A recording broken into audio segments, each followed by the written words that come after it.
Hello, everyone. Sarah with sarahpicaro.com. Today, we're going to be talking about fear and excitement, two incredibly powerful emotions, and the ways that we often lie to ourselves by saying, I want one, but not the other. You know that song, Can't Have One Without the Other. Love and marriage. And we're actually going to talk about that as one of our examples today. We're going to go through a couple of examples to have you more deeply connect with the understanding that you can't have one without the other. It's just not that they're so closely related that we often get them really mixed up so easily. I'm afraid, really? I'm excited. Actually, yeah, I'm excited that that's actually what I meant. And oftentimes we lie to ourselves and we tell ourselves like, "Oh, I can't because," and then we can connect that to a story that's rooted in fear or surrounded by fear or riddled with fear. Whatever verb we want to describe, it is that thing. And so I can't do this thing because of that feeling, emotion, that thing. Can't do this thing because that thing. I need to remove this. I need to get rid of all the fear before I can go do the thing unafraid, unapologetically unafraid. I just want to be like gung ho, yay, let's go. I see that other people can do that, but here I am stuck, completely paralyzed. I can't move, and I can't move because of this fear. Fear and excitement are so closely related and connected. It's more than likely you're calling it something that it's not. And so it's causing that internal block. And this is true, right? When fear comes before excitement, or is it excitement comes before fear?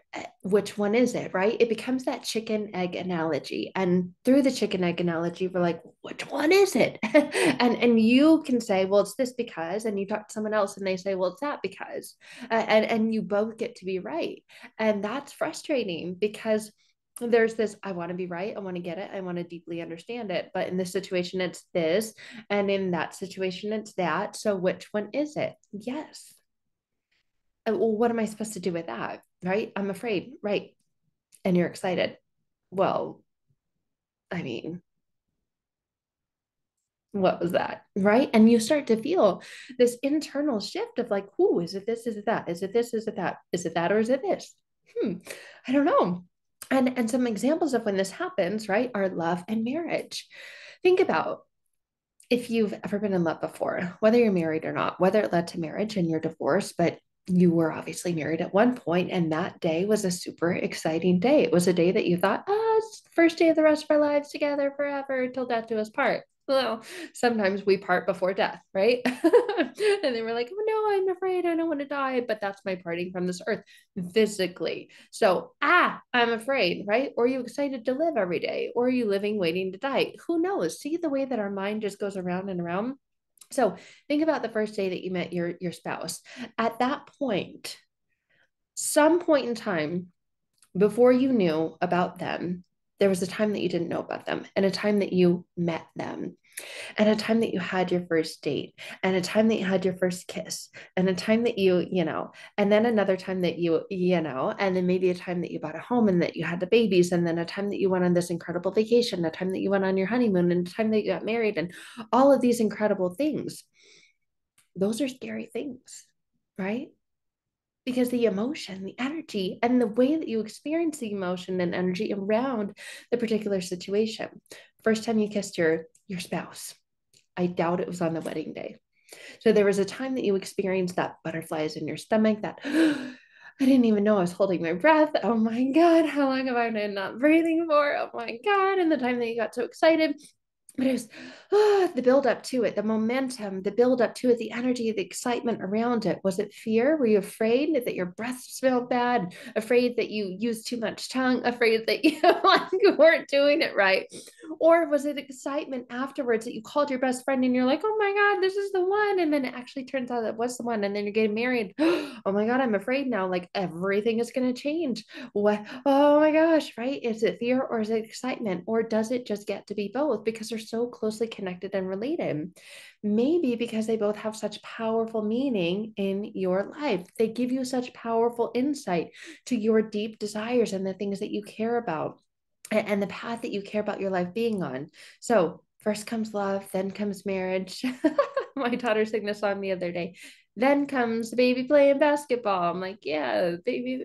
You skipped a part. There's supposed to be a baby in a carriage, but I guess we go play basketball first. That's not all. That's not all. I'm like, what else is there? Right. And then the fear of like, oh my God, what else is there? Don't tell me. Don't tell me divorce is in the future. Well, you live in today's world, for most people, it is. And that's sad and it's unfortunate. But maybe it's not. Maybe it's the excitement of the story that you see this old couple and they've been married for 50, 70 years and they're still in love and they still buy each other Valentine flowers and cards and they still dance in the kitchen.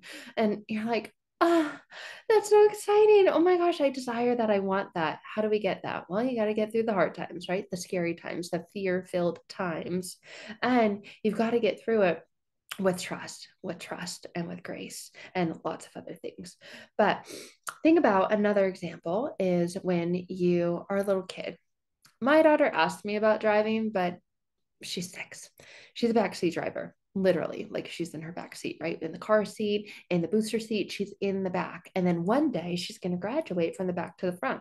And then one day she's going to get her permit and start getting closer to, I can't wait. I'm so excited. I can't wait to drive. I'm going to have my own car. I'm going to play my own music. I don't have to listen to mom's crappy music anymore. I'm so excited. And then boom, you get your permit. You get out of the passenger seat into the driver's seat. Suddenly that excitement that it just was became fear. Oh, I don't know. I'm not prepared. I don't know.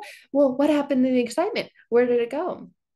It got exchanged for fear. But when? Why? How? I didn't do that. I was just so excited to get my permit and get behind the wheel, get in the driver's seat. And now I don't know what I'm doing. This is big. This is scary. I don't have any experience with this. Now, suddenly, that excitement is fear. But then you practice, you move through it, and you get accustomed to it. You get used to it. It becomes familiar. And then suddenly it's excitement. Suddenly you trade it in. You go take your test, your driver's test. And I'm so excited. What if I pass my test? I can't wait. Then I don't have to drive with you anymore, Mom. Now I can drive my own. I can drive with my friends. And you're like, we're going to have a talk about that. But wait a minute.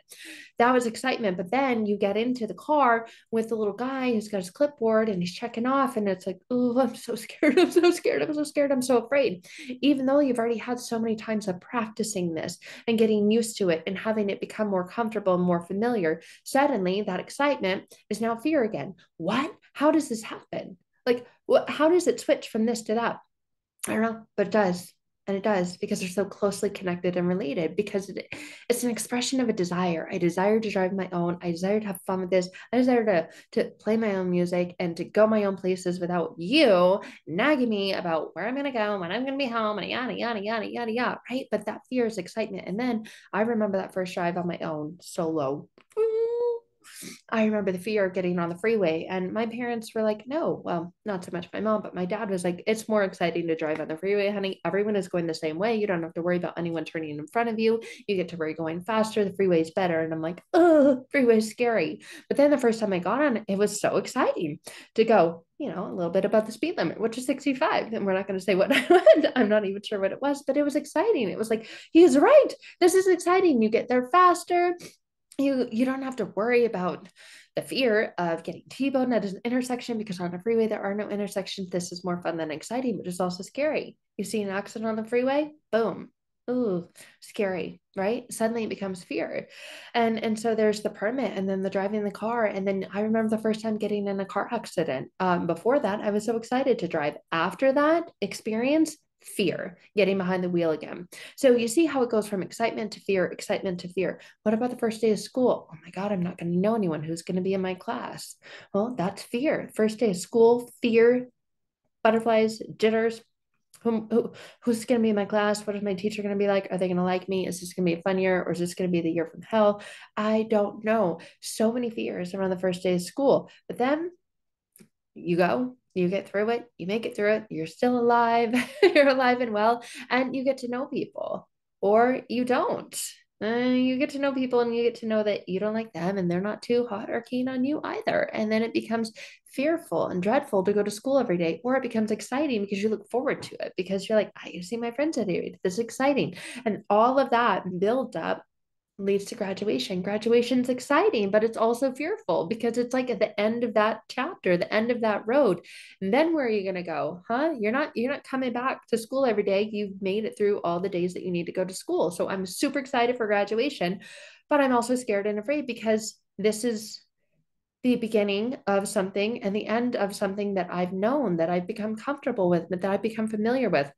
So you see, fear and excitement, they're so closely connected and related. And a lot of us confuse them. A lot of us call one thing when it's really the other. And we call something this when it's really that. And then we get so wrapped up in what is it? And I need to know. Yes, it gets to be both. And that is the process of evolution and growth, is the feeling and the experience of excitement and fear. And we experience this all the time with so many things that we're doing.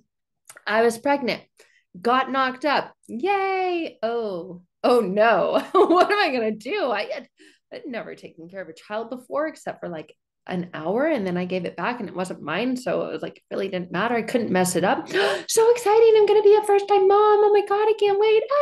So much excitement, joy, and then fear.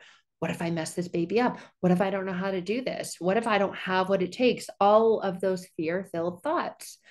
And then you figure it out, you go through it, and then excitement for your child to go through another stage and another stage and another stage and then get out of this one and go to this one, like, oh, everyone tells me just wait, it gets better, and it does. But then you miss the things that it was, and it's like, fear, excitement, fear, excitement, fear, excitement. And then I'm like, okay, well, what about when my daughter gets, first boyfriend? Excitement for her. Right? But she's going to go through all of the same experiences that we all get to go through. And we oftentimes get mad that, oh, it's fear. And I want to live life without fear. I want to be fearless. I want to be bold. I want to go do the things. How do you know the experience of excitement with also simultaneously, or just before or just after, experiencing the emotion of fear? So it's not something that's bad. And so many of us call fear bad and we want to get rid of it. And like, we feel blocked by it. We feel stopped by it. We feel like frozen and paralyzed by it. And we want to get rid of it. Well, getting rid of that gets rid of your experience of life and the highs and the lows and the good and all of the expansive things and the things that you get through. And you look back and you see, I was afraid, but now I've got it. Right now I can look forward to that with excitement because I was afraid and the fear actually became excitement. Or was it excitement all along? I don't know. Am I making one of them wrong for not being there soon enough, quick enough, fast enough, not staying present with me long enough? All of these stories that we get stuck on. So when does fear become excitement? I don't know. And why do we spin our wheels around trying to figure out like the pinpoint exact time? We just know that it does. And so it's okay. It's okay for it to go from there to there to there to there to there to there to there to there. That's the experience of growth, evolution, expansion. Growth, evolution, expansion, growth, evolution, expansion. And so many of us, based upon things we've been through in the past, we claim fear to be our present. We claim fear to be our future. And we say things like, I'm afraid, I'm worried about the unknown. I'm afraid of the unknown. Everything is unknown. Everything is unknown. Literally everything. You may have a plan for particular things. You may have a hope, a wish, a dream, a prayer for the way things that are going to turn out. But do you really know how they're going to? No, you can't. But I think we find false comfort and false sense of security and safety in telling ourselves, yes, I know that this is going to produce that and this is going to turn out like that. Really? How can you know? Even something simple like, you know what, I'm going to make spaghetti tonight for dinner. I know that. See, I know. Well, what if I have a gas stove?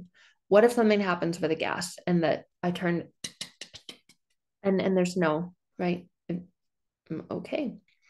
Or it does work. And then something else happens while the pasta is boiling and I can't attend to it or get it out right away. And it just doesn't turn out the right way, right? What if you're making chicken and you're grilling the chicken and you're like, okay, well, chicken's burned. I guess we're not having chicken tonight. And we say, no, I know it. And we say that, I think, because we want to believe that it provides us comfort, shelter, safety, a sense of knowing, but what can we really know? And so we get afraid of the unknown.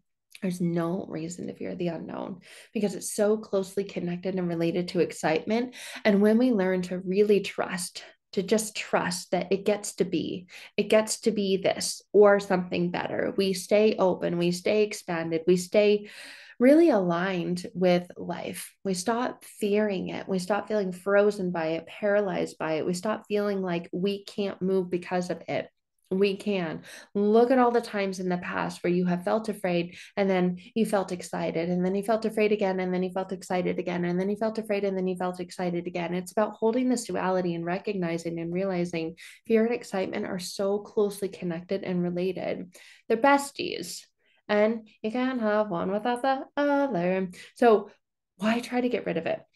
Why claim it as a bad thing, as a thing that we don't want? Why not openly embrace it, accept it, say, come on in, open the door to it, grab a seat, grab a chair, can I get you a drink? We're going to be here for a while.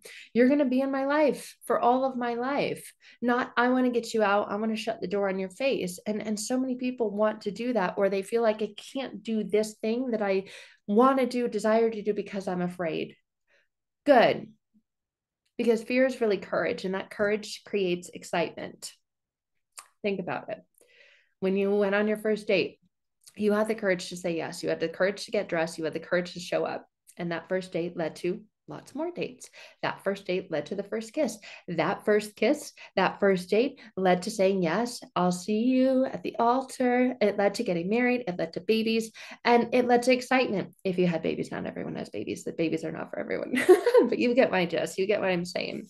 That saying yes, that fear that met with courage, it was really courage in disguise. It led to getting behind the wheel and then learning to drive and then going on road trips with friends and family and switching off and taking turns instead of always being the backseat driver and being jealous of all the others who could drive. It led you to be a part of an experience that others had, an experience that you could connect to and relate to with others. So that fear was fueled by courage, the courage to step into that. And now think about all the incredible experiences and opportunities and memories that you've had because of the fear.